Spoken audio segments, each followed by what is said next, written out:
Picture the group chat, the one with everyone from high school still in it. Someone just posted a photo. New house, new car, a caption that tries to sound humble and fails. You feel something when you see it. Pride, maybe, or something closer to dread. But the real answer to why some people in that chat got rich faster than everyone else has almost nothing to do with luck. It has almost nothing to do with talent either. It comes down to a handful of decisions, made early and repeated so many times they stopped feeling like decisions at all. Here is the uncomfortable part. Most of those decisions were boring. You grew up assuming wealth looked like a lightning strike. One big idea, one perfect stock pick, one viral moment that changes everything overnight. That is the story people tell at parties. It is almost never the story that is actually true. Warren Buffett bought his first stock at 11 years old, 6 shares of a company called Cities Service. He did not get rich from that trade. He got rich from the 80 years of decisions that came after it. Compounding, patience, and a refusal to sell just because everyone around him was panicking. By the time most people notice compounding is working, it has already been working for a decade without them. Think about that. A decade of invisible progress before anyone can see it. That is the part your old friends never talk about. They do not post the years where nothing seemed to happen, they post the arrival. Never the 15 years of unglamorous groundwork that made the arrival possible. So why do some people start that groundwork earlier than others? Why does one person in the friend group start investing at 22 while another waits until 35, or never starts at all? It usually comes down to one thing psychologists call the ownership mindset.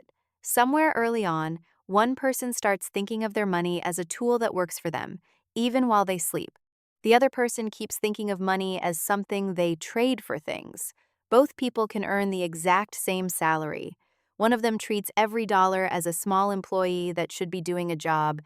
The other treats every dollar as something to be spent before it disappears anyway. This is not about being smarter.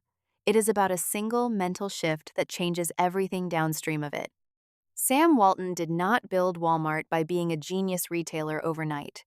He spent years driving between small towns, studying competitors' stores, taking notes nobody asked him to take. He was not trying to get rich quickly. He was trying to understand one specific problem better than anyone else on earth. The wealth came later, almost as a side effect of obsession, not as the goal itself.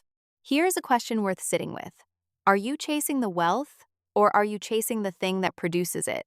Because those two paths look identical from the outside for years. Then, suddenly, they do not. There is a study behind The Millionaire Next Door that surprised almost everyone who read it. Most self-made millionaires in America do not look rich. They drive normal cars. They live in modest homes, often below what they could technically afford. They do not spend to signal status to a group chat. They spend to build a position they can defend for decades. Meanwhile, the people who look the richest, the loudest spenders, the ones leasing luxury cars right out of college, are frequently the ones with the least actual net worth. The whole thing is backwards from how it appears on a phone screen. Visibility and wealth are almost inversely related once you start looking closely. Your brain was not built for this. It was built to compare, immediately, constantly, without your permission. Someone in your friend group buys a boat, and some ancient part of your mind keeps score, even if you tell yourself you do not care. That comparison instinct kept humans alive for a long time. Status in a small tribe used to mean protection, food, safety. Now that same instinct fires from a stranger's vacation photos, with almost no relationship to your actual financial reality. So, what actually separates the friend who got rich faster? Usually it is time in the market, not timing of the market. Jeff Bezos did not start Amazon because he had some flawless plan to dominate global commerce. He started with books because books were a simple, low-risk way to test an idea about buying things online. The empire came from years of reinvesting, not from one brilliant opening move. He plowed profits back into the business again and again, long after most people would have cashed out and bought the boat. That reinvestment instinct is the second quiet decision your rich friend made early. While one person upgraded their apartment the moment their paycheck increased, another kept spending flat and redirected the difference somewhere that could grow. Small, boring, repeated. 10 years of that gap compounds into something that looks like magic, but was never magic at all. Ask yourself something honestly. When your income went up last time, did your spending go up with it, almost automatically?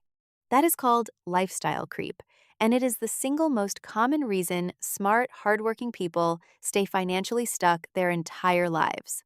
Every raise gets absorbed instantly by a slightly nicer apartment, a slightly newer car, a slightly more expensive version of the same life. The income changes. The gap between income and spending never does. And that gap is the only number that actually determines how fast anyone builds wealth. Here's the twist most people miss entirely. The friend who got rich faster was often not making more money than you at all. In many cases, they were making less. They just protected the gap between what came in and what went out with more discipline than anyone around them. There is real research behind this, from behavioral economists studying something called the mental accounting effect. People treat money differently depending on which invisible bucket they put it in. A bonus gets treated as fun money, spent freely, while a regular paycheck gets treated more carefully. But money has no memory of where it came from. A dollar is a dollar, regardless of the label your mind puts on it. The people who build wealth fastest are usually the ones who stop giving their money these mental labels altogether and simply ask one question about every dollar. What job should this dollar be doing? That single habit, applied for years, quietly outperforms almost every clever investing trick you will ever read about. There is another piece of this that almost nobody talks about at reunions. Risk tolerance is not fixed. It is trained, slowly, the same way a muscle is trained. The friend who got rich faster usually took their first real financial risk earlier than everyone else, when the stakes were still small enough to survive a mistake. A 22-year-old who puts a small amount into an index fund and watches it drop 30% during a downturn learns something no book can teach. They learn firsthand that markets fall and markets recover, and that panic selling at the bottom is usually the single most expensive decision a person can make. That lesson, learned once with a small amount of money, becomes permanent. Compare that to someone who waits until 40 to invest, because they wanted to feel completely safe first. Their first downturn now happens with far more money attached, and none of the emotional practice needed to sit still through it. Fear behaves very differently depending on when you first meet it. This is part of why financial advice says start early, even with small amounts. It was never about the size of the first investment.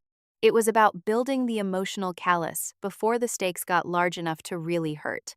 Economists call this loss aversion. The idea that losing money hurts roughly twice as much as gaining the same amount feels good. The person who got rich faster was not braver than you. They had simply been through more financial weather, and weather stops being frightening once you have stood in it a few times and survived it. One more thing worth naming. Access to information used to be the real dividing line between people who built wealth and people who did not. That barrier has mostly collapsed. The discipline behind Buffett's Berkshire Hathaway, the reinvestment habits that built Amazon, the modest spending patterns behind the millionaire next door, all of it sits in public view now, free for anyone willing to read it. What remains is a smaller, more personal gap, the gap between knowing what to do and actually doing it, month after month, without applause. Now think back to that group chat, the photo, the house, the feeling it gave you. What if the real story behind that photo is not talent or luck or some secret that was kept from you? What if it is simply this? That person decided years earlier to treat their money as an employee instead of a receipt. They protected a gap between earning and spending, and they let time do the rest of the work while they were busy living an otherwise ordinary life. None of this required a rare gift. It required a decision made early and kept, long after it stopped feeling exciting. You do not need to compete with the group chat. You need to understand what actually happened inside it. And once you see it clearly, the lightning strike disappears, and all that is left is a long, quiet accumulation of small, unglamorous choices, repeated for years, until one day they finally became visible to everyone else. Tonight, when you check your bank balance, you might feel something again: relief, or dread, or nothing at all.